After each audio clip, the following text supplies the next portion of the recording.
Mark's life was the epitome of routine and warmth, built around the nightly ritual of family dinners.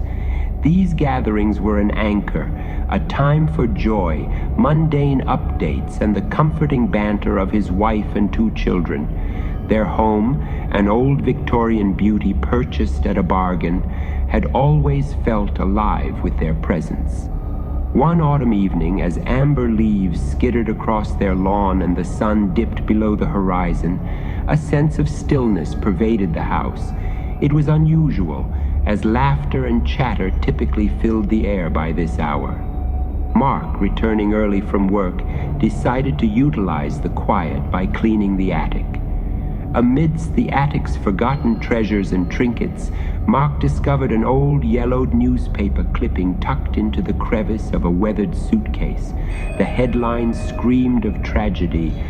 "Family of 4 perishes in highway tragedy."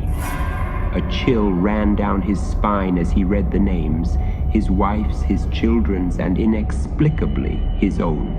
The date marked the accident as happening 5 years ago, coinciding with the week they had moved into their home.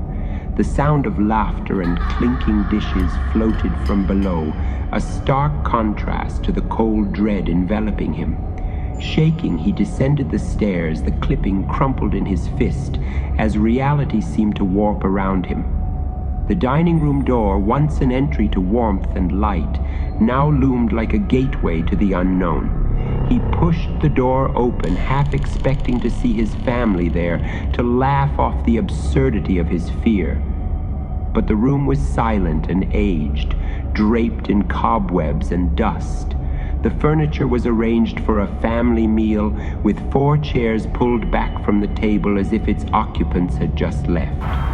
Toys lay abandoned on the floor, and a woman's shawl was draped over one chair, the fabric faded and moth-eaten.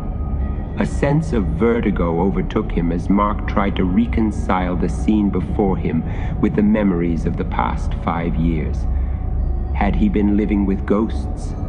Or was he the ghost, trapped in the aftermath of his own demise, replaying his life's happiest moments in a loop? The psychological unraveling began.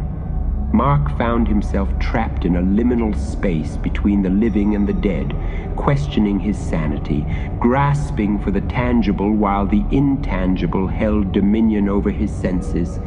He searched the house, calling out names that now seemed like echoes from a dream. Night after night, he sat at the head of the table, the newspaper clippings spread out before him as if it might hold answers. The laughter and voices persisted, sometimes just beyond the threshold of perception. Mark was a man unstuck in time, a father and husband piecing together the narrative of his life and death, unable to leave the home that held his heart. The story became one not just of loss, but of the mind's refusal to accept reality. A tale where the dead held on and the living were lost in the echo. The family dinners continued, a ritual unending, with Mark forever waiting for a conclusion that would never come, eternally questioning whether he was the last to join his family or if they were all indeed still waiting to be reunited.